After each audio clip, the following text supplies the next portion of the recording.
Yes. അപ്പോൾ കഴിഞ്ഞ ക്ലാസ്സിൽ നമ്മൾ പ്രോട്ടീസ്റ്റുകളെ കുറിച്ചാണ് പറഞ്ഞത്.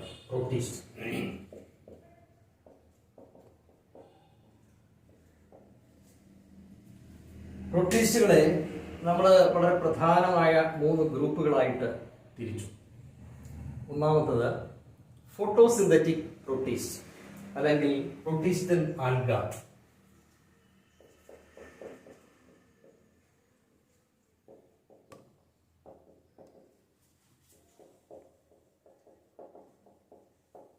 രണ്ട്, കൺസ്യൂമർ ഡീകമ്പോസർ പ്രോട്ടീസ്റ്റ്.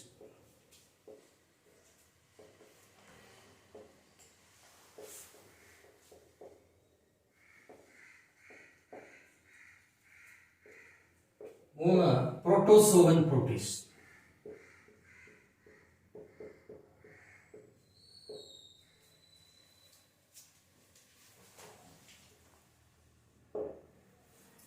അപ്പൊ അങ്ങനെ പ്രധാനമായിട്ടും 3 ഗ്രൂപ്പുകളായിട്ടാണ് നമ്മൾ തിരിച്ചത്. അത് ഫോട്ടോസിന്തറ്റിക് പ്രോട്ടീസിനെ കുറിച്ചും കൺസ്യൂമർ ഡീകമ്പോസർ പ്രോട്ടീസിനെ കുറിച്ചും നമ്മൾ പഠിച്ചു കഴിഞ്ഞു. ഇനി അടുത്തതായിട്ട് നമുക്ക് പഠിക്കേണ്ടത് പ്രോട്ടോസോവൻ പ്രോട്ടീസ്റ്റിനെ കുറിച്ച് ആണ്. എന്താണ് പ്രോട്ടോസോവൻ എന്ന് പറഞ്ഞു കഴിഞ്ഞാൽ, പ്രോട്ടോസോവൻ പ്രോട്ടീസ്റ്റിനെ കുറിച്ചാണ് നമുക്ക് ഇന്ന് പഠിക്കേണ്ടത്. എന്താണ് പ്രോട്ടോസോവൻ എന്ന് പറഞ്ഞു കഴിഞ്ഞാൽ? പ്രോട്ടോസോവൻ എന്ന് പറഞ്ഞു കഴിഞ്ഞാൽ, പ്രോട്ടോ എന്ന് പറഞ്ഞു കഴിഞ്ഞാൽ ഫസ്റ്റ് എന്നാണ് അർത്ഥം. സോവൻ എന്ന് പറഞ്ഞാൽ അനിമൽ എന്നാണ് അർത്ഥം. അപ്പോ പ്രോട്ടോസോവൻ എന്ന് പറഞ്ഞാൽ ഫസ്റ്റ് അനിമൽ, അല്ലെങ്കിൽ they are the primitive relatives of animals. primitive relatives of animals, അതാണ് പ്രോട്ടോസോവൻസ് എന്ന് പറയുന്നത്. അപ്പോൾ പ്രോട്ടോസോവൻ പ്രോട്ടീസ്റ്റ് എന്ന് പറയുന്നത് എത്ര തരത്തിലുണ്ട് എന്നുള്ളതാണ് നമുക്കിനി പഠിക്കേണ്ടത്. പ്രോട്ടോസോവൻ പ്രോട്ടീസ്റ്റ് എത്ര തരത്തിലുണ്ട്?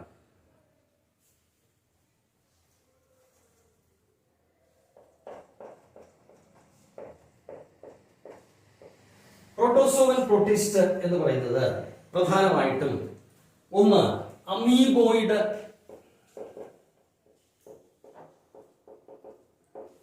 Protozoan protist. Amoeboid protozoan protist. രണ്ടാമത്തത് ഫ്ലജല്ലേറ്റഡ് പ്രോട്ടോസോവൻ പ്രോട്ടീസ്റ്റ്. ഇനി മൂന്നാമത്തത് സീലിയേറ്റഡ് പ്രോട്ടോസോവൻ പ്രോട്ടീസ്റ്റ്. ഇനി നാലാമത്തത് സ്പോറോസോവൻസ്. അങ്ങനെ പ്രധാനമായിട്ടും 4 വിഭാഗത്തിലാണ് ഈ പ്രോട്ടോസോവൻ പ്രോട്ടീസ്റ്റിനെ പെടുത്തിയിരിക്കുന്നത്. അതിൽ ഒന്നാമത്തേത് നമ്മൾ പറഞ്ഞു amoeboid protozoan protist. Amoeboid protozoan protist. അപ്പൊ അതിന് എക്സാമ്പിൾ എന്ന് പറയുന്നത് amoeba. Amoeba is an example. Amoeba. അതുപോലെ തന്നെ Entamoeba is another example. Entamoeba,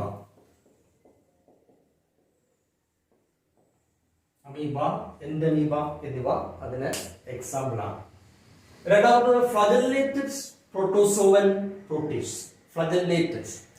flagellated protozoan പ്രോട്ടീസ്റ്റിന് എക്സാമ്പിൾ എന്ന് പറയുന്നത് ട്രിപ്പാനോസോമ.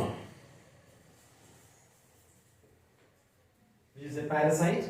ട്രിപ്പാനോസോമ എന്ന് പറയുന്ന ഒരു organism is an example for that. അടുത്തത് ciliated protozoan protist. Ciliated protozoan protist. Paramecium is an example. Paramecium is an example for ciliated protozoan protist. അടുത്തത് sporozoans. Sporozoan example Plasmodium. അപ്പോൾ ഇങ്ങനെ പ്രധാനമായിട്ടും 4 തരത്തിൽ ഉള്ള പ്രോട്ടോസോവൻ പ്രോട്ടീസ്റ്റ് ആണ് ഉള്ളത്. അതിൽ ഒന്നാമത്തത് അമീബോയിഡ് പ്രോട്ടോസോവൻ പ്രോട്ടീസ്റ്റ്, രണ്ടാമത്തത് ഫ്ലജല്ലേറ്റഡ് പ്രോട്ടോസോവൻ പ്രോട്ടീസ്റ്റ്, മൂന്നാമത്തത് സീലിയേറ്റഡ് പ്രോട്ടോസോവൻ പ്രോട്ടീസ്റ്റ്, നാലാമത്തത് സ്പോറോസോവൻസ്. ഇതിൽ ഒന്നാമത്തെ അമീബോയിഡ് പ്രോട്ടോസോവൻ പ്രോട്ടീസിനെ കുറിച്ച് നമുക്ക് പഠിക്കാം. വളരെ പ്രധാനപ്പെട്ട ഏതാനും പോയിന്റ്സ് നമുക്ക് അതിനെ കുറിച്ച് പഠിക്കാം. അതിനകത്ത് അമീബോയിഡ് പ്രോട്ടോസോവൻ പ്രോട്ടീസിന്റെ പ്രത്യേകത, ഈ അമീബ എന്ന് പറയുന്ന ഒരു എക്സാമ്പിൾ ആയിട്ട് നമ്മൾ പറഞ്ഞു. അമീബയുടെ പ്രത്യേകത എന്ന് പറഞ്ഞു കഴിഞ്ഞാൽ എന്താണ്? അമീബ എന്ന് പറയുന്ന ഓർഗാനിസത്തിന് പ്രത്യേകിച്ച് ഒരു ഷേപ്പ് ഉണ്ട് എന്ന് പറയാൻ കഴിയില്ല. ഫ്ലെക്സിബിൾ ആണ്. അതിന്റെ ബോഡി നമ്മൾ നോക്കിക്കഴിഞ്ഞാൽ that is A unicellular organism which is having A membrane, cell membrane. ആ സെൽ മെംബ്രെയിൻ ഉണ്ട് അതിനകത്ത്. പിന്നെ പ്രോട്ടീസ്റ്റ് ആയതുകൊണ്ട് യൂകാരിയോട്ടിക് സെല്ലാണ്. അതിനകത്ത് ന്യൂക്ലിയസ് ഉണ്ട്, അതർ മെംബ്രെയിൻ ബൗണ്ട് ഓർഗനൽസ് ഒക്കെ ഉണ്ട്. അപ്പൊ ഈ ഒരു അമീബോയിഡ് ഓർഗാനിസത്തിന് അമീബ ഒരു എക്സാമ്പിൾ ആയിട്ട് എടുത്തു കഴിഞ്ഞാൽ അതിന്റെ മൂവ്മെന്റും അതുപോലെ തന്നെ ന്യൂട്രീഷനും നമ്മൾ പരിശോധിച്ചു കഴിഞ്ഞാൽ എങ്ങനെയാണ്? മൂവ്മെന്റ് എന്ന് പറഞ്ഞാൽ സ്യൂഡോപോഡിയ എന്ന് പറയുന്ന ഒരു ഓർഗൻ ഉപയോഗിച്ചുകൊണ്ടാണ് അത് മൂവ് ചെയ്യുക. സ്യൂഡോപോഡിയ എന്ന് പറഞ്ഞാൽ നമുക്കറിയാം അതിന്റെ ഒരു പോർഷൻ ഇങ്ങനെ എക്സ്റ്റെൻഡ് ചെയ്ത് പോകുന്നു. അതിന്റെ ഒരു പോർഷൻ എക്സ്റ്റെൻഡ് ചെയ്യുന്നു. ആ എക്സ്റ്റെൻഡ് ചെയ്ത പോർഷനിലേക്ക് ബാക്കിയുള്ള ഭാഗം അങ്ങോട്ട് നീങ്ങും. അപ്പൊ അങ്ങനെയാണ് അത് മൂവ് ചെയ്യുന്നത്. അപ്പോൾ സ്യൂഡോപോഡിയ എന്ന് പറയുന്ന ഒരു ഓർഗൻ ഉപയോഗിച്ചുകൊണ്ടാണ് അവിടെ. അതുപോലെ തന്നെ അത് അതിന്റെ prey capturing of the prey is also occur like this. എന്ന് പറഞ്ഞാൽ ഇവിടെ ഒരു ക്യാപ്ചറിംഗ് ഓഫ് ദി പ്രേ സംഭവിക്കുന്നത് എങ്ങനെയാണ്? ഇവിടെയും ഇങ്ങനെ ഒരു സ്യൂഡോപോഡിയ ഫോം ചെയ്യും. എന്നിട്ട് അവസാനം ഈ പ്രേ ഇതിന്റെ ഉള്ളിലായിട്ട് എൻഗൾഫ് ചെയ്യും. ഇങ്ങനെയാണ് നടക്കുക.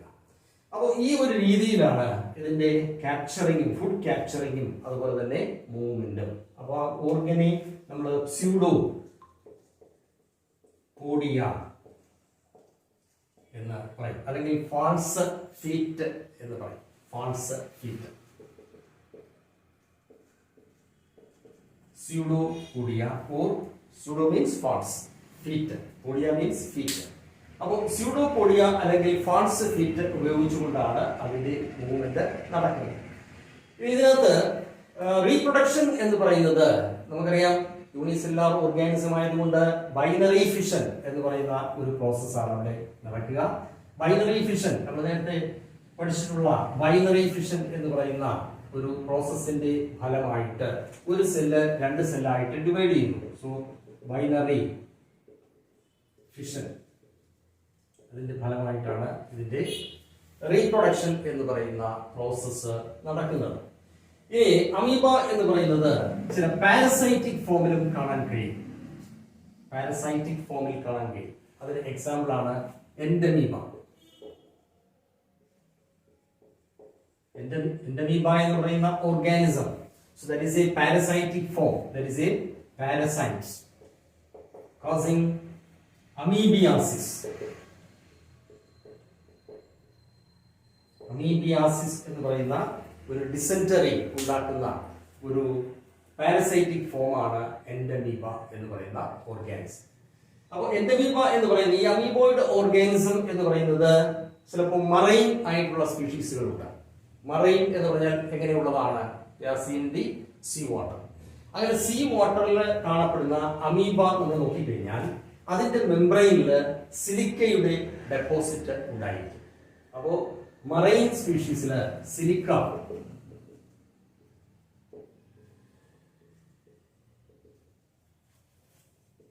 മറൈൻ സ്പീഷീസില് സിലിക്ക എന്ന് പറയുന്ന വസ്തുവിന്റെ ഡെപ്പോസിറ്റ് അതിന്റെ മെംബ്രെയിനിൽ ഉണ്ടായിരിക്കും. അപ്പോൾ ഇത് അമീബ എന്ന് പറയുന്ന ഓർഗാനിസം. അതിനകത്ത് എൻഡമീബ എന്ന് പറയുന്ന രണ്ടാമതൊരു organism, that is A parasitic form. And then pseudopodia എന്ന് പറയുന്ന ഒരു ടേം നമ്മൾ പഠിച്ചു. Pseudopodia is helping the organism for movement and capturing their prey. അതുപോലെ തന്നെ silica deposit in marine form on the surface of the body സർഫസിൽ എന്തുണ്ട്? സിലിക്കയുടെ ഡെപ്പോസിറ്റ് അതിനകത്തുണ്ടായിരിക്കും. അപ്പോൾ ഇതിനെയാണ് നമ്മൾ ആദ്യത്തെ അമീബോയിഡ് പ്രോട്ടോസോവൻ പ്രോട്ടീസ്റ്റ് എന്ന് പറയുന്നത്. Amoeboid protozoan protist. ഇനി രണ്ടാമത്തെ ഗ്രൂപ്പ് എന്ന് പറയുന്നത് ഫ്ലജല്ലേറ്റഡ്.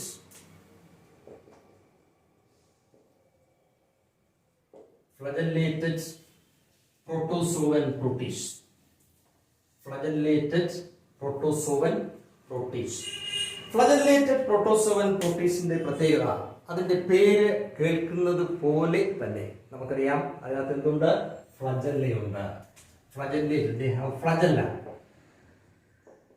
എന്താണ് ഫ്ലജല്ല എന്ന് പറഞ്ഞാൽ? Flagella is a locomotory organ. Flagella എന്ന് പറഞ്ഞാൽ ഒരു ലോക്കോമോട്ടറി ഓർഗൻ ആണ്. ഒരു ഓർഗാനിസം നമ്മൾ എടുത്തു കഴിഞ്ഞാൽ അതിനകത്ത് ഒരു ഫ്ലജല്ല എന്ന് പറയുന്ന ഒരു സ്ട്രക്ചർ, വിപ്പ് ലൈക്ക് സ്ട്രക്ചർ. ഈ വിപ്പ് ലൈക്ക് സ്ട്രക്ചർ ഉണ്ടായിരിക്കും. ഈ വിപ്പ് എന്ന് പറഞ്ഞാൽ ചട്ടമാറുകൾ പോലെ, ചട്ടമാറുകൾ, വിപ്പ് ലാഷ് മൂവ്മെന്റ് എന്നാണ് പറയുക. വിപ്പ് ലാഷ് മൂവ്മെന്റ്, ചട്ടമാറുകൾ ചുഴറ്റുന്നത് പോലെ അത് മൂവ് ചെയ്യുന്നു. ഇങ്ങനെ ചുഴറ്റുന്നതിന്റെ ഫലമായിട്ട് മൂവ്മെന്റ് ഉണ്ടാകും. അതാണ് ഫ്ലജല്ലേറ്റഡ് പ്രോട്ടോസോവൻ പ്രൊട്ടിസ്റ്റ് എന്ന് പറയുന്നത്. സോ ഫ്ലജല്ലേറ്റഡ് പ്രോട്ടോസോവൻ പ്രൊട്ടിസ്റ്റ് എന്ന് പറയുന്നതിന് ഒരു എക്സാമ്പിൾ നമ്മൾ പറഞ്ഞത് എന്താണ്? ട്രിപ്പാനോസോമ. ട്രിപ്പാനോസോമ Gambians is a species.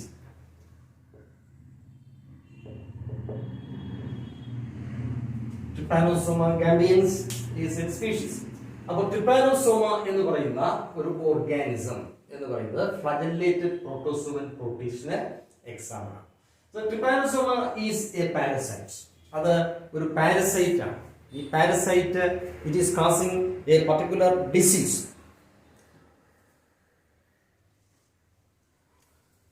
The Trypanosoma gambians is causing a particular disease called African sleeping sickness.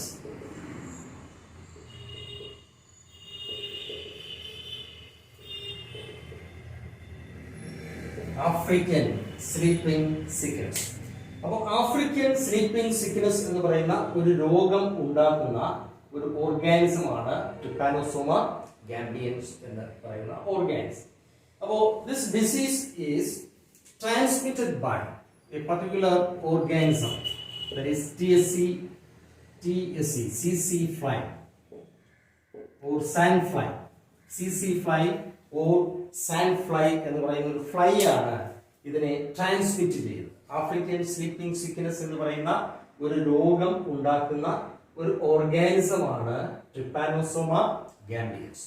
അപ്പോൾ ട്രിപ്പാനോസോമ ഗാംബിയൻസ് എന്ന് പറയുന്ന ഈ ഓർഗാനിസം ഈ പറഞ്ഞ ആഫ്രിക്കൻ സ്ലീപ്പിംഗ് സിക്നസ് എന്ന് പറയുന്ന രോഗം ഉണ്ടാക്കുകയും ആ രോഗം ഒരാളിൽ നിന്ന് മറ്റൊരാളിലേക്ക് പകർത്തുന്ന ഒരു ഫ്ലൈ ആണ് CC ഫ്ലൈ അല്ലെങ്കിൽ സാൻഡ് ഫ്ലൈ എന്ന് പറയുന്നത്. നമുക്ക് പഠിക്കേണ്ടത് കിങ്ഡം ഫഞ്ചിയെ കുറിച്ചാണ്.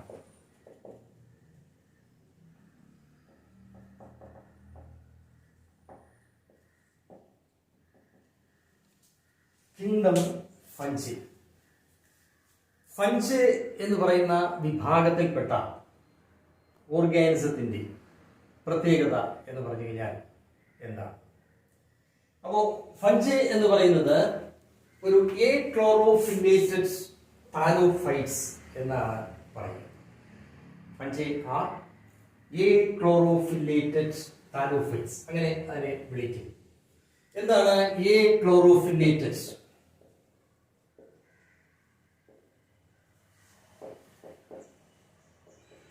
താലോഫൈറ്റ്സ് എന്ന് പറഞ്ഞു.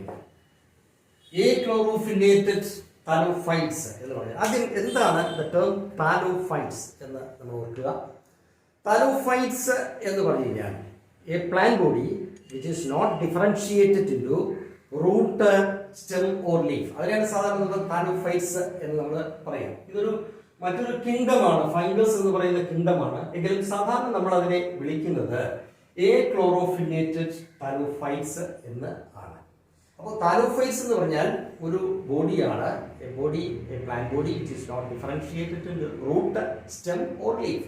റൂട്ട് എന്നോ സ്റ്റെം എന്നോ ലീഫ് എന്നോ വേർതിരിക്കാനാകാത്ത ഒരു പ്ലാന്റ് പാർട്ടിനെയാണ് സാധാരണ താലോഫൈറ്റ്സ് എന്ന് നമ്മൾ വിളിക്കുന്നത്. അപ്പോൾ അതിനകത്ത് എന്താണ് chlorophyllated? What does it mean the term chlorophyllated? Chlorophyllated എന്ന് വെച്ചാൽ ക്ലോറോഫിൽ ഇല്ലാത്തത്. ക്ലോറോഫിൽ എന്ന് പറയുന്ന ആ വർണ്ണവസ്തു ഇല്ലാത്തത്, ഹരിതകം എന്ന് പറയുന്ന വർണ്ണവസ്തു ഇല്ലാത്തത്. അപ്പോൾ ഹരിതകം എന്ന് പറയുന്ന, ക്ലോറോഫിൽ എന്ന് പറയുന്ന ആ വർണ്ണവസ്തു ഇല്ലാത്ത ഒരു താലോഫൈറ്റ് എന്ന് പറയുന്ന ഒരു ഓർഗാനിസം ആണ് ഇത് ഫഞ്ചി എന്ന് പറയുന്നത്. So that is the kingdom fungi. ഇനി ഒരു ടേം നമ്മൾ പഠിക്കേണ്ടത് ഫംഗൽ മൈസീലിയം എന്ന് പറഞ്ഞു കഴിഞ്ഞാൽ എന്താണ്? മൈസീലിയം എന്ന് പറഞ്ഞു കഴിഞ്ഞാൽ the plant body of plant എന്നുള്ള പറയുന്നത് മൊത്തത്തിൽ പ്ലാന്റ്സ് എന്നുള്ള ഒരു അവസ്ഥയിലാണ്. അതായത് ടു കിങ്ഡം ക്ലാസിഫിക്കേഷൻ അനുസരിച്ചാണ് നമ്മൾ ഈ ടേം പലപ്പോഴും പറഞ്ഞിട്ടുള്ളത്. പക്ഷെ ഇവിടെ ഇപ്പോൾ കിങ്ഡം ഫഞ്ചി എന്ന് പറയുന്ന ഒരു വിഭാഗം പ്രത്യേകമായിട്ട് നമ്മൾ പഠിക്കുകയാണ്. അപ്പോൾ ഈ മൈസീലിയം എന്ന് പറഞ്ഞാൽ ഫംഗസിന്റെ ബോഡിയെ ആണ് എന്ന് നമുക്ക് പറയാം. The body of fungus is called mycelium. അപ്പോൾ ഫംഗസിന്റെ ബോഡിയെ പറയുന്ന പേരാണ് എന്ത്? മൈസീലിയം. മൈസീലിയം എന്ന് പറയാം. മൈസീലിയം നമ്മൾ നോക്കിക്കഴിഞ്ഞാൽ it may be a branched structure, branched and rebranched structure. ഇങ്ങനെ ബ്രാഞ്ച്ഡ് ആൻഡ് റീബ്രാഞ്ച്ഡ് ആയിട്ടുള്ള ഒരു സ്ട്രക്ചർ ആയേക്കാം എന്ന് പറയുന്നത് ഈ പറയുന്ന മൈസീലിയം എന്ന് പറയും. So that is mycelium is A highly branched and thread-like structure. Usually we can see a branched and thread-like structure. So mycelium. ഇനി മറ്റൊരു ടേം ഇതുമായിട്ട് ബന്ധപ്പെട്ട് നമ്മൾ പഠിക്കുന്നത് എന്താണ്? ഹൈഫ അല്ലെങ്കിൽ hyphae. Haifa singular, hyphae plural. അപ്പോൾ ഹൈഫ എന്ന് പറഞ്ഞാൽ എ ബ്രാഞ്ച് അല്ലെങ്കിൽ A part. So this is the mycelium. ഇതിന്റെ ഒരു പാർട്ടിന് മാത്രമായിട്ട് നമ്മൾ എന്ത് പറയും? ഹൈഫ എന്ന് പറയും. Fungal mycelium, fungal Haifa, A part. ഒരു പാർട്ടിന് മാത്രമായിട്ട് നമ്മൾ ഉപയോഗിക്കുന്ന പദമാണ് മൈസീലിയ എന്ന് പറയുന്നത്. സോ ഒരു പാർട്ടിന് മാത്രമായിട്ട് പറയുന്ന ഒരു പദമാണ് ഹൈഫ എന്ന് പറയുന്നത്. So that is Haifa. ഇനി അടുത്തത് ഒരു ടേം നമുക്ക് പഠിക്കേണ്ടത് ഈ മൈസീലിയം എന്ന് പറയുന്നത് തന്നെ പ്രധാനമായിട്ടും രണ്ട് തരത്തിൽ കാണാം. രണ്ട് തരത്തിലുള്ള മൈസീലിയം. ഒന്ന് സെപ്റ്റേറ്റ് മൈസീലിയം,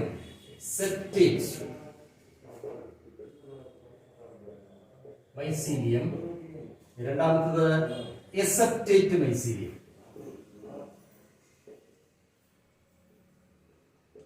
ഒന്ന് സെപ്റ്റേറ്റ് മൈസീലിയം, രണ്ടാമത്തത് aseptate mycelium. What does it mean the term septate mycelium? അപ്പോൾ സെപ്റ്റേറ്റ് മൈസീലിയം എന്ന് പറഞ്ഞു കഴിഞ്ഞാൽ എന്താണ് അതുകൊണ്ട് അർത്ഥമാക്കുന്നത്? Septum means cross wall. Septum എന്ന് പറഞ്ഞു കഴിഞ്ഞാൽ ക്രോസ് വാൾ എന്നാണ് അർത്ഥം. Septum, cross wall. എവിടെയാണ് ഈ ക്രോസ് വാൾ കാണപ്പെടുന്നത്? ഒരു മൈസീലിയം നമ്മൾ എടുത്തു കഴിഞ്ഞാൽ ആ മൈസീലിയത്തിനകത്ത് നിരവധി സെല്ലുകൾ ഉണ്ടായേക്കാം.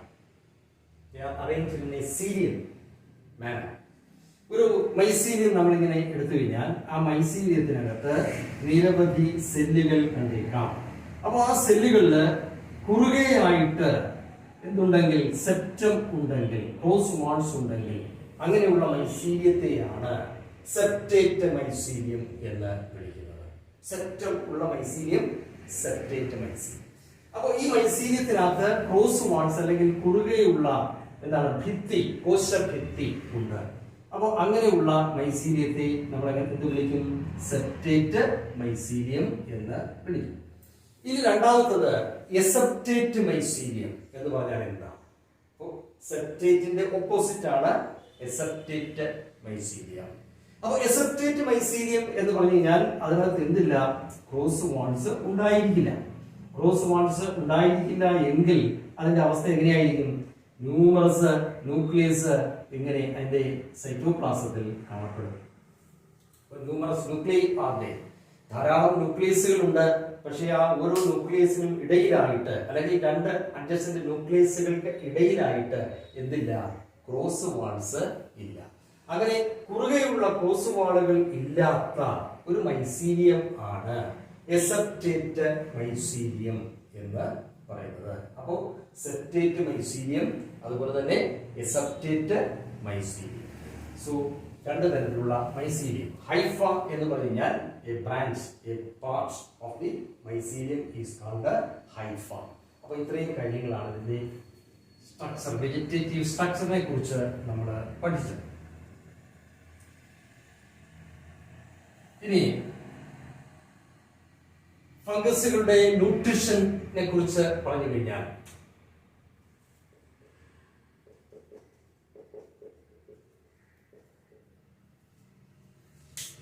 ന്യൂട്രീഷനെ കുറിച്ച് നമ്മൾ പറയുമ്പോൾ നമ്മൾ പറഞ്ഞു ദേ ആർ ഹെറ്ററോട്രോഫിക് ഓർഗാനിസംസ് ആണ് എന്ന് പറഞ്ഞു.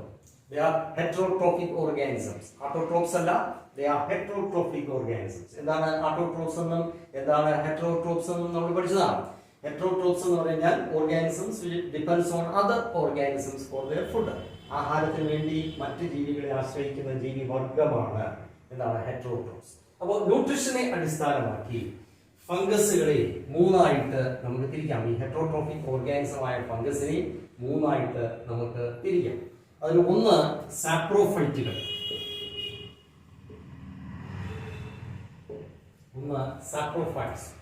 രണ്ട് പാരസൈറ്റ്സ്, മൂന്ന് സിംബയൻസ്.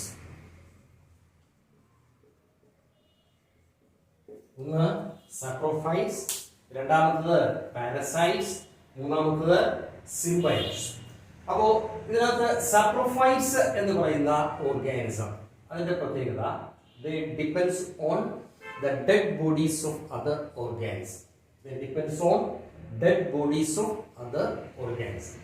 മറ്റ് ഓർഗാനിസത്തിന്റെ ഡെഡ് ബോഡീസിൽ ജീവിക്കുന്ന ജീവി വർഗം അതാണ് സാപ്രോഫൈറ്റുകൾ. അങ്ങനെയുള്ള ഫംഗസുകളെയാണ് സാപ്രോഫൈറ്റുകൾ എന്ന് പറയുന്നത്.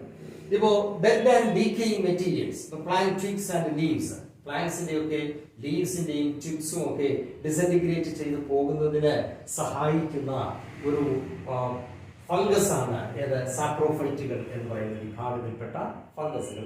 Depends on the dead bodies of organism for their food. ആഹാരത്തിന് വേണ്ടി ഡെഡ് ബോഡീസ് ഓഫ് ഓർഗാനിസത്തിൽ ഡിപ്പെൻഡ് ചെയ്യുന്ന ഓർഗാനിസമാണ് സാപ്രോഫൈറ്റുകൾ, അല്ലെങ്കിൽ അങ്ങനെയുള്ള ഫംഗസ് ആണ് ഈ സാപ്രോഫൈറ്റുകൾ. രണ്ടാമത്തത് പാരസൈറ്റ്സ് ആണ്. So parasites, they are parasitic forms. They depends on the living organism, other organism. They may plants or animals. Plants ആകാം, അതല്ലെങ്കിൽ animals ആകാം. മറ്റ് പ്ലാന്റ്സിലോ അല്ലെങ്കിൽ അനിമൽസിലോ ഒക്കെ താമസിക്കുകയും അതിൽ നിന്ന് ജീവനുള്ള പ്ലാന്റ്സിലോ അനിമൽസിലോ ജീവിക്കുകയും അവിടെ നിന്ന് ഫുഡിനെ അബ്സോർബ് ചെയ്യുകയും ചെയ്യുന്ന ഓർഗാനിസമാണ് പാരസൈറ്റുകൾ. അങ്ങനെ parasitic plants are there. They may be saprophytic, depends on the dead bodies of other organisms, and they may be parasitic, depends on the living bodies of other organisms, which may be plants or animals, and then symbionts. What does it mean, the term symbionts? എന്താണ് symbionts എന്നതുകൊണ്ട് അർത്ഥമാക്കുന്നത്? Symbionts എന്ന് പറഞ്ഞാൽ symbiotic life lead ചെയ്യുന്ന ഓർഗാനിസമാണ്. Symbiotic life lead ചെയ്യുന്ന ഓർഗാനിസമാണ്. അപ്പൊ എന്താണ് symbiosis എന്ന് നമ്മൾ പഠിക്കണം. സിംബയോസിസ് എന്ന് പറഞ്ഞാൽ that is an association between two organisms in which both the organisms are benefited. So it is an association between two organisms in which both the organisms are benefited. രണ്ട് organism ഒരുമിച്ച് ചേർന്ന് ജീവിച്ചു വരികയാണ്. അങ്ങനെ ജീവിച്ചു വരുന്നത് കൊണ്ട് ഈ രണ്ട് ഓർഗാനിസത്തിനും അതുകൊണ്ട് ഗുണമുണ്ടെങ്കിൽ അങ്ങനെയുള്ള ഒരു അസോസിയേഷനെയാണ് സിംബയോസിസ് എന്ന് പറയുന്നത്. So symbiosis is an association between two organisms in which both the organisms are benefited. അങ്ങനെ രണ്ടു പേർക്കും അതുകൊണ്ട് ഗുണമുണ്ടെങ്കിൽ ആ ഒരു അസോസിയേഷനെ ആണ് സിംബയോസിസ് എന്ന് പറയുന്നത്. അപ്പോൾ നമ്മൾ പറഞ്ഞു ഇവിടെ ന്യൂട്രീഷനെ അടിസ്ഥാനമാക്കി ഫംഗസുകളെ മൂന്നായിട്ട് തിരിച്ചു. ഒന്ന് സാപ്രോഫൈറ്റ്സ്, they depends on, അത് എന്തിനെ ആശ്രയിക്കുന്നു? Dead bodies of other organism. അപ്പോൾ ഡെഡ് ബോഡീസിനെ ആശ്രയിക്കുന്നു. രണ്ടാമത്തത് പാരസൈറ്റ്സ്. പാരസൈറ്റ്സ് എന്ന് പറയുന്നത് parasites are depending on the living bodies of other organism. മറ്റു ഓർഗാനിസത്തിന്റെ ലിവിംഗ് ബോഡീസിൽ ജീവിക്കുന്നു. ഇനി സിംബയൻസ് എന്ന് പറഞ്ഞാലോ മറ്റ് ജീവികളുമായി കൂടിച്ചേർന്ന് ജീവിക്കുന്നു. അതുകൊണ്ട് രണ്ട് ജീവിവർഗത്തിനും ഗുണമുണ്ട് എന്ന് പറഞ്ഞാൽ ഫംഗസിനും ഗുണമുണ്ട്. ആ ഫംഗസ് എവിടെയാണോ ജീവിക്കുന്നത് ആ ഒരു ജീവിവർഗത്തിനും അതുകൊണ്ട് ഗുണമുണ്ട്. സിംബയൻസിന് എക്സാമ്പിൾ എന്ന് പറയുന്നത് മൈക്കോറൈസ എന്ന് പറയുക. മറ്റൊരു ടേം കൂടി നമ്മൾ പഠിക്കുകയാണ്, മൈക്കോറൈസ. മൈക്കോറൈസൽ അസോസിയേഷൻ, മറ്റൊരു term mycorrhiza is an example for symbionts. അപ്പോൾ മൈക്കോറൈസ എന്ന് പറയുന്ന സിംബയോട്ടിക് അസോസിയേഷൻ ഒരു എക്സാമ്പിൾ ആണ് മൈക്കോറൈസ. സിംബയോട്ടിക് അസോസിയേഷന് എക്സാമ്പിൾ ആണ് മൈക്കോറൈസ. എന്താണ് മൈക്കോറൈസ എന്ന് പറയുന്നത് നമ്മൾ പഠിക്കണം. മൈക്കോറൈസ എന്ന് പറഞ്ഞു കഴിഞ്ഞാൽ there is an association with a fungus which are living in the roots of certain higher plants. മറ്റ് ഹയർ പ്ലാന്റ്സിന്റെ റൂട്ട്സിൽ ജീവിക്കുന്ന ചില ഫംഗസ്, ആ റൂട്ട്സിൽ അങ്ങനെ ജീവിക്കുന്നത് കൊണ്ട് ഈ ഫംഗസിനും പ്രയോജനമുണ്ട്, ഈ പ്ലാന്റ്സിനും പ്രയോജനമുണ്ട്. അതിന് ഒരു എക്സാമ്പിൾ എന്ന് പറയുന്നത് നമ്മുടെ ഓർക്കിഡ് എന്ന് പറയുന്ന വിഭാഗത്തിൽപ്പെട്ട പ്ലാന്റ്സ്. ഓർക്കിഡ്സ് എന്ന് പറയുന്ന പ്ലാന്റ്സിന്റെ വേരുകളിൽ, അതിന്റെ റൂട്ട്സിൽ ചിലപ്പോൾ ചില ഫംഗസുകൾ ജീവിക്കാറുണ്ട്. ഓർക്കിഡ്സ് എന്ന് പറയുന്ന വിഭാഗത്തിൽപ്പെട്ട പ്ലാന്റ്സിന്റെ വേരുകളിൽ ചില ഫംഗസുകൾ ജീവിക്കാറുണ്ട്. അങ്ങനെ ജീവിക്കുന്ന ഈ ഫംഗസിന്റെ ഒരു മൈസീലിയം നമ്മൾ പറഞ്ഞു, ഒരു ത്രെഡ് ലൈക്ക് സ്ട്രക്ചർ ആണ്, ഹൈലി എക്സ്റ്റൻസീവ് ആണ്, ഹൈലി ബ്രാഞ്ച്ഡ് ആണ്. അങ്ങനെ വളരെയധികം ബ്രാഞ്ചുകളുള്ള ഒരു ത്രെഡ് ലൈക്ക് സ്ട്രക്ചർ ആണ് ഈ ഓർക്കിഡ്സിന്റെ റൂട്ടിൽ താമസിക്കുന്ന ഈ ഫംഗസിന്. എന്തിനുള്ള ശേഷിയുണ്ട്? വാട്ടറിനെയും മിനറൽസിനെയും ഒക്കെ അബ്സോർബ് ചെയ്യുവാനുള്ള ശേഷിയുണ്ട്. അപ്പൊ അങ്ങനെ വാട്ടറിനെയും മിനറൽസിനെയും ഒക്കെ അടുത്തുള്ള ആ സ്ഥലത്ത് നിന്ന് ആ സബ്സ്ട്രേറ്റ്, ഏത് സബ്സ്ട്രേറ്റത്തിലാണോ ഓർക്കിഡ് ജീവിക്കുന്നത്, ഏത് ഓർഗാനിസത്തിലാണോ അല്ലെങ്കിൽ മെറ്റീരിയലിലാണോ ഈ ഒരു ജീവി ഓർക്കിഡ് ജീവിക്കുന്നത്, അതിന്റെ സർഫസിൽ നിന്ന് ഇതിനെ അബ്സോർബ് ചെയ്യാൻ കഴിയും. മിനറൽസിനെയും വാട്ടറിനെയും ഒക്കെ അബ്സോർബ് ചെയ്യാൻ കഴിയും. അങ്ങനെ അബ്സോർബ് ചെയ്തിട്ട് ഓർക്കിഡിന് അത് കൊടുക്കുന്നു, ഓർക്കിഡിന് അത് ലഭ്യമാകും. അതേസമയം ഓർക്കിഡ് എന്ത് ചെയ്യുന്നു? ഇതിനെ ജീവിക്കാനുള്ള ഒരു സൗകര്യം, ഈ പറഞ്ഞ ഫംഗസിന് ജീവിക്കാനുള്ള ഒരു സൗകര്യം ഓർക്കിഡും കൊടുക്കും. അങ്ങനെ ഇവർക്ക് രണ്ടുപേർക്കും ജീവിക്കുന്നത് കൊണ്ട്, ഒരുമിച്ച് ജീവിക്കുന്നത് കൊണ്ട് രണ്ടുപേർക്കും അതുകൊണ്ട് ഗുണമുണ്ട്. അങ്ങനെയുള്ള ഒരു അസോസിയേഷൻ ആയതുകൊണ്ടാണ് അതിനെ സിംബയോസിസ് എന്ന് പറയുന്നത്. So that is symbiotic association.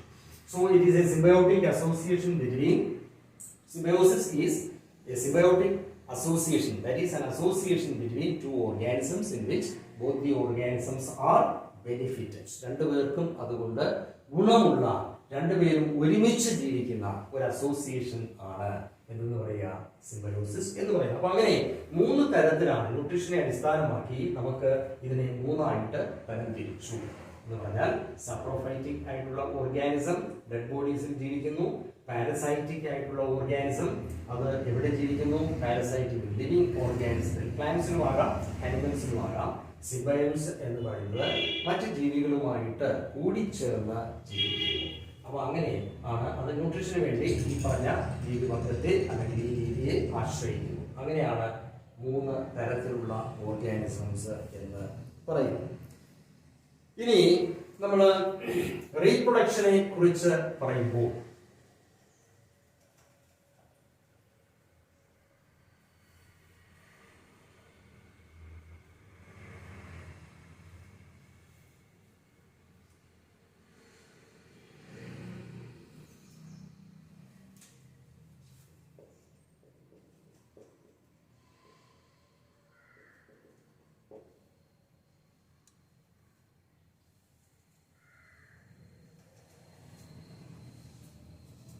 ഇനി നമുക്ക് ആദ്യം പഠിക്കാവുന്നത് അതിന്റെ സെൽ സ്ട്രക്ചറിനെ കുറിച്ച് പഠിക്കാം.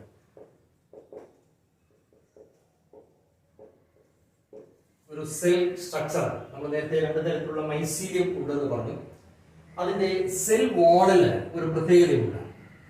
കൈറ്റിൻ എന്ന് പറയുന്ന ഒരു വസ്തു, കൈറ്റിൻ എന്ന് പറയുന്ന ഒരു വസ്തു കൊണ്ടുള്ള ഒരു സെൽ വാൾ അതിനുണ്ടായിരിക്കും. സെൽ വാൾ, ആ ഒരു കാര്യം കൂടി നമ്മൾ ഓർക്കുക.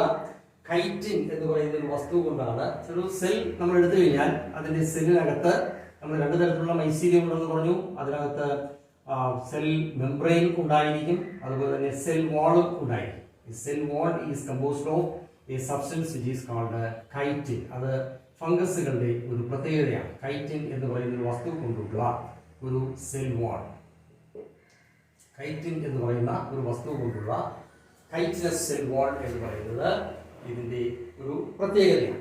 Now let us study about the reproduction.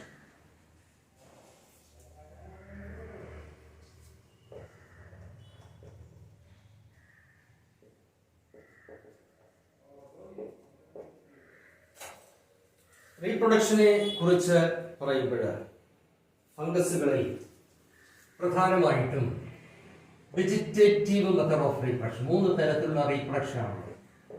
ഒന്ന് വെജിറ്റേറ്റീവ്, രണ്ടാമത്തത് എസെക്സ്വൽ, മൂന്നാമത്തത് സെക്സ്വൽ. അങ്ങനെ 3 തരത്തിലുള്ള റീപ്രൊഡക്ഷൻ ആണ് ഇതിൽ ഉള്ളത്. ഒന്ന് വെജിറ്റേറ്റീവ് മെത്തഡ് ഓഫ് റീപ്രൊഡക്ഷൻ, രണ്ടാമത്തത് എസെക്സ്വൽ മെത്തഡ് ഓഫ് റീപ്രൊഡക്ഷൻ, മൂന്നാമത്തത് സെക്സ്വൽ മെത്തഡ് ഓഫ് റീപ്രൊഡക്ഷൻ. അപ്പോൾ അതിൽ ഒന്നാമത്തെ വെജിറ്റേറ്റീവ് മെത്തഡ് ഓഫ് റീപ്രൊഡക്ഷൻ അതെങ്ങനെയാണ് സംഭവിക്കുക എന്നുള്ള കാര്യമാണ് ആദ്യം നമ്മൾ പഠിക്കുക. വെജിറ്റേറ്റീവ് മെത്തഡ് ഓഫ് റീപ്രൊഡക്ഷൻ എന്ന് പറഞ്ഞു കഴിഞ്ഞാൽ from the vegetative plant parts A new organism is developed എന്ന് പറഞ്ഞാൽ ഒരു പുതിയ ഓർഗാനിസം ഉണ്ടാകുന്നത് ആ പ്ലാന്റിന്റെ അല്ലെങ്കിൽ ആ ഫംഗസിന്റെ മൈസീലിയത്തിന്റെ ഒരു വെജിറ്റേറ്റീവ് പാർട്ടിൽ നിന്നാണ്. ഫംഗൽ മൈസീലിയം നമ്മളിങ്ങനെ എടുത്തു കഴിഞ്ഞാൽ ആ ഫംഗൽ മൈസീലിയം ആക്സിഡന്റൽ ബ്രേക്കിംഗ് സംഭവിക്കുകയും ഫംഗൽ മൈസീലിയത്തിന് ആക്സിഡന്റൽ ബ്രേക്കിംഗ് സംഭവിക്കുകയും അതിന്റെ ഫലമായിട്ട് 2 സെഗ്മെന്റുകളായിട്ട് മാറുകയും ചെയ്യും. അങ്ങനെ 2 സെഗ്മെന്റുകളായിട്ട് മാറിക്കഴിഞ്ഞാൽ അതിൽ നിന്ന് ഓരോ സെഗ്മെന്റും ഓരോ ഓർഗാനിസം ആയിട്ടങ്ങ് മാറുകയാണ് ചെയ്യുക. ആ ഒരു method, that is vegetative method of reproduction. ആ ഒരു രീതി പൊതുവെ നമ്മൾ ഫ്രാഗ്മെന്റേഷൻ എന്ന് വിളിക്കും. ഫ്രാഗ്മെന്റേഷൻ എന്നൊരു ടേം സാധാരണ ഉപയോഗിക്കാറുണ്ട്. Fragmentation, vegetative method of reproduction is by fragmentation. Fragments എന്ന് പറഞ്ഞാൽ ചില പീസസ്. അപ്പോൾ ഫ്രാഗ്മെന്റേഷൻ, അങ്ങനെ ഫ്രാഗ്മെന്റേഷൻ എന്ന് പറയുന്ന പ്രോസസ്സിന്റെ ഫലമായിട്ട് വെജിറ്റേറ്റീവ് പാർട്ടിൽ നിന്ന് പുതിയ ഓർഗാനിസം ഉണ്ടാകുകയാണ് ചെയ്യുക. So that is fragmentation. രണ്ടാമത്തത് asexual method of reproduction. Asexual method of reproduction. What does it mean, the term asexual method of reproduction? അലൈംഗിക പ്രത്യുൽപാദനം എന്നാണ് പറയുക. അപ്പോൾ asexual method of reproduction ഉം sexual method of reproduction തമ്മിലുള്ള പ്രധാനപ്പെട്ട വ്യത്യാസം എന്ന് പറയുന്നത് സെക്സ്വൽ മെത്തഡ് ഓഫ് റീപ്രൊഡക്ഷനിൽ സാധാരണ 2 പേരൻസ് ഉണ്ടായിരിക്കും. അവിടെ ഒരു പ്രത്യേക തരത്തിലുള്ള സെല്ലുകൾ ഉണ്ടാകും, ഗമീറ്റ്സ് എന്നറിയപ്പെടുന്ന സെല്ലുകൾ ഉണ്ടാകും എന്നുള്ളതാണ്. അപ്പോൾ ഇവിടെ എസെക്സ്വൽ മെത്തഡ് ഓഫ് റീപ്രൊഡക്ഷൻ ആണെന്നുണ്ടെങ്കിൽ അവിടെ ഈ പറഞ്ഞ പോലെ എന്തില്ല, 2 പേരൻസിന്റെ ആവശ്യമില്ല. അതുപോലെ തന്നെ പിന്നെ എന്തില്ല, ആ പ്രത്യേക തരത്തിലുള്ള സെല്ലുകൾ, ഗമീറ്റ്സുകൾ അവിടെ ഉണ്ടാകുന്നില്ല. അപ്പോൾ അങ്ങനെ ഈ പറഞ്ഞ asexual method of reproduction, asexual method of reproduction എന്ന് പറയുന്ന process by sporulation. Asexual method of reproduction is by sporulation അല്ലെങ്കിൽ സ്പോർ ഫോർമേഷൻ. അങ്ങനെ സ്പോറുകൾ എന്ന് പറയുന്ന ചില യൂണിസെല്ലുലാർ സ്ട്രക്ചേഴ്സ്, സാധാരണഗതിയിൽ യൂണിസെല്ലുലാർ ആയിട്ടുള്ള ചില സ്ട്രക്ചേഴ്സ്, സ്പോറുകൾ ഉണ്ടാകും. യൂണിസെല്ലുലാർ സ്ട്രക്ചേഴ്സ്, അങ്ങനെയുള്ള സ്പോറുകൾ ഉണ്ടാകുകയും ആ സ്പോറുകൾ പുതിയ ഓർഗാനിസം ഉണ്ടാക്കുകയും ചെയ്യും. There is only one parent, ഒരൊറ്റ പേരന്റ് മാത്രമേ ഉള്ളൂ. ആ ഒറ്റ പേരന്റിൽ നിന്ന് ചില ഏരിയൽ സ്ട്രക്ചർ ഉണ്ടാകുകയും ആ ഏരിയൽ സ്ട്രക്ചറിൽ നിന്ന് സ്പോറുകൾ എന്ന് പറയുന്ന ചില സ്ട്രക്ചേഴ്സ് ഉണ്ടാകുകയും ആ സ്പോറുകളിൽ നിന്ന് പുതിയ ഓർഗാനിസം ഉണ്ടാകുകയും ചെയ്യും. So that is called the asexual method of reproduction. ഇനി സെക്സ്വൽ മെത്തേഡ് ഓഫ് റീപ്രൊഡക്ഷൻ എന്ന് പറഞ്ഞു കഴിഞ്ഞാൽ അവിടെ എന്തൊക്കെ കണ്ടീഷനാണുള്ളത്? 2 പേരന്റ്സ് ഉണ്ടായിരിക്കണം, 2 പേരന്റ്സ് ഉണ്ടായിരിക്കണം. അതുപോലെ തന്നെ 2 പേരന്റ്സ് ഉണ്ട്, 2 പേരന്റിൽ ഫംഗസുകൾ ഉണ്ടായിരിക്കും, ഫംഗൽ മൈസീലിയം ഉണ്ടായിരിക്കും. അതിൽ ഒരെണ്ണം മെയിൽ സെക്സ് ഓർഗൻസിനെ പ്രൊഡ്യൂസ് ചെയ്യുകയും രണ്ടാമത്തേത് ഫീമെയിൽ സെക്സ് ഓർഗൻസിനെ പ്രൊഡ്യൂസ് ചെയ്യുകയും ചെയ്യും. അങ്ങനെ മെയിൽ സെക്സ് ഓർഗൻസും ഫീമെയിൽ സെക്സ് ഓർഗൻസും ഉണ്ടായതിനു ശേഷം അവിടെ എന്ത് ചെയ്യുന്നു? ഗമീറ്റ്സ് ഉണ്ടാകാം, അതല്ലെങ്കിൽ നേരിട്ട് ഫംഗൽ ഹൈഫ തന്നെ ഫ്യൂസ് ചെയ്ത് പുതിയ ഓർഗാനിസം ഉണ്ടാകും. അപ്പോൾ നേരിട്ട് 2 ഫംഗൽ ഹൈഫകൾ ഫ്യൂസ് ചെയ്ത് പുതിയ ഒരു സ്ട്രക്ചർ ഉണ്ടാകുകയും അതിൽ നിന്ന് പുതിയ ഓർഗാനിസം ഉണ്ടാകുകയും ചെയ്യും. അപ്പോൾ അങ്ങനെ നടക്കുന്ന റീപ്രൊഡക്ഷൻ ആണ് സെക്സ്വൽ മെത്തേഡ് ഓഫ് റീപ്രൊഡക്ഷൻ എന്ന് പറയുന്നത്. So that is sexual method of reproduction. There are 2 parents are there and then gametes formation may be there or may not be there. അവിടെ ചില സന്ദർഭങ്ങളിൽ പ്രിമിറ്റീവ് ആയിട്ടുള്ള ഓർഗാനിസം ആയതുകൊണ്ട്, fungi ആയതുകൊണ്ട് അവിടെ ഗമേറ്റുകൾ ഉണ്ടായിക്കൊള്ളണം എന്ന് നിർബന്ധമില്ല. അപ്പോൾ അങ്ങനെ ചില സന്ദർഭങ്ങളിൽ ഫംഗൽ ഹൈഫ നേരിട്ട് തന്നെ ഫ്യൂസ് ചെയ്തിട്ട് പുതിയ ഓർഗാനിസം ഉണ്ടാകുന്നതിനുള്ള മുന്നോടിയായിട്ട് ചില സ്ട്രക്ചേഴ്സ് അവിടെ ഡെവലപ്പ് ചെയ്യും. സോ അതിനെക്കുറിച്ച് ഡീറ്റെയിൽ ആയിട്ട് നമ്മൾ പിന്നീട് പഠിക്കണം. അപ്പോൾ ഇതാണ് റീപ്രൊഡക്ഷൻ എന്ന് പറയുന്നത്. പ്രധാനമായിട്ടും ഫംഗസിന്റെ റീപ്രൊഡക്ഷൻ എന്ന് പറയുന്നത് 3 വിധത്തിൽ നടക്കുന്നു എന്ന് നമ്മൾ പറഞ്ഞു. ഒന്ന് vegetative method of reproduction by a process called fragmentation. Fragments, pieces are formed. From the vegetative mycelium എന്ത് സംഭവിക്കുന്നു? ബ്രേക്കിംഗ് ഉണ്ടാകുന്നു. ബൈ ആക്സിഡന്റൽ ബ്രേക്കിംഗ് സംഭവിക്കുന്നു. അങ്ങനെ ആക്സിഡന്റൽ ബ്രേക്കിംഗിന്റെ ഫലമായിട്ടുണ്ടാകുന്ന ഒരു പീസിൽ നിന്നും പുതിയ ഓർഗാനിസം ഉണ്ടാകും. രണ്ടാമത്തത് asexual method of reproduction by sporulation. അല്ലേ? ഇതാണ് സ്പോറുലേഷൻ, സ്പോർ ഫോർമേഷൻ. എന്താണ് സ്പോർ എന്ന് വെച്ച് കഴിഞ്ഞാൽ certain unicellular structures, usually unicellular, in some cases there may be multicellular structures, and here unicellular structures. അങ്ങനെ യൂണിസെല്ലുലാർ ആയിട്ടുള്ള സ്പോർ ഫോർമേഷൻ, സ്പോറുകൾ ഉണ്ടാകുന്നു. ആ സ്പോറിൽ നിന്ന് പുതിയ ഓർഗാനിസം ഉണ്ടാകും. There is only one parent. ഇനി അടുത്തത് സെക്ഷൽ മെത്തേഡ് ഓഫ് റീപ്രൊഡക്ഷൻ ആണ്. സെക്ഷൽ മെത്തേഡ് ഓഫ് റീപ്രൊഡക്ഷൻ നമ്മൾ പറഞ്ഞു, എവിടെയും സെക്ഷൽ മെത്തേഡ് ഓഫ് റീപ്രൊഡക്ഷൻ നടക്കണമെങ്കിൽ 2 പേരൻസ് ആവശ്യമാണ്. അപ്പോൾ ഈ 2 പേരൻസിൽ നിന്ന് ഗമേറ്റ്സ് ഉണ്ടാകുന്നു. ഫംഗസിനെ സംബന്ധിച്ച് പറയുമ്പോൾ എല്ലായ്പ്പോഴും ഗമേറ്റ്സ് ഉണ്ടായിക്കൊള്ളണമെന്നില്ല. അല്ലാതെ തന്നെ നേരിട്ട് ഫംഗൽ മൈസീലിയത്തിന്റെ ഹൈഫകൾ ഫ്യൂസ് ചെയ്ത് പുതിയ ഒരു മൈസീലിയം ഉണ്ടാകുകയും അല്ലെങ്കിൽ ആ ഒരു ഹൈഫൈ ഉണ്ടാകുകയും അതിൽ നിന്ന് പുതിയൊരു ഓർഗാനിസം ഉണ്ടാകുകയും ചെയ്യാം. അപ്പോൾ അങ്ങനെ തരത്തിലുള്ള റീപ്രൊഡക്ഷൻ ആണ്. അപ്പോൾ അതിന്റെ ഡീറ്റെയിൽസ് നമ്മൾ അടുത്ത ക്ലാസ്സിൽ പഠിക്കും.